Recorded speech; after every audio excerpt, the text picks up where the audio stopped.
You ever see those crazy people who are convinced that gravity actually makes things fall up instead of down? Or you ever see those people that are convinced you can breathe underwater if you just unlock the ability? Have you ever seen those people that they believe anyone with enough willpower and following the right steps can learn to shapeshift into a werewolf? You know, no, you haven't?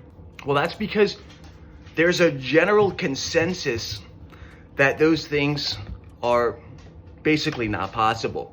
There's not a general consensus that we live on a sphere hurtling through the vast vacuum of outer space, which is why you see so much media and arguing and discussion and controversy and rabbit holes, all related just to the shape of the earth. And you don't see a speck of that stuff for gravity making things fall up, for werewolf shape-shifting, underwater breathing. Why? Because, well, there's not a consensus.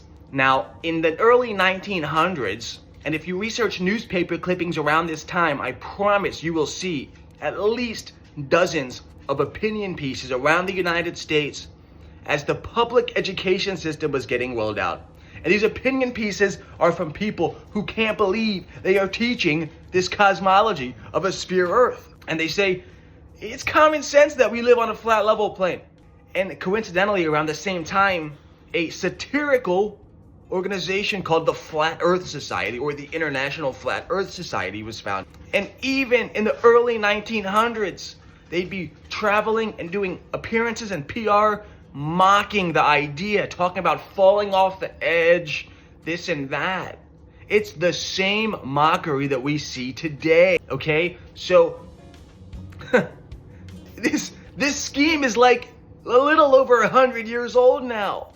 If you still think, if you honestly still think that every single person who doubts NASA's model or the mainstream model is just completely head over heels retarded and has no fucking common sense, no ability to reason, then number one, you're probably not very reasonable yourself and you're not giving people enough credit. So my point is, you don't even know what it looks like to even think about this topic for yourself.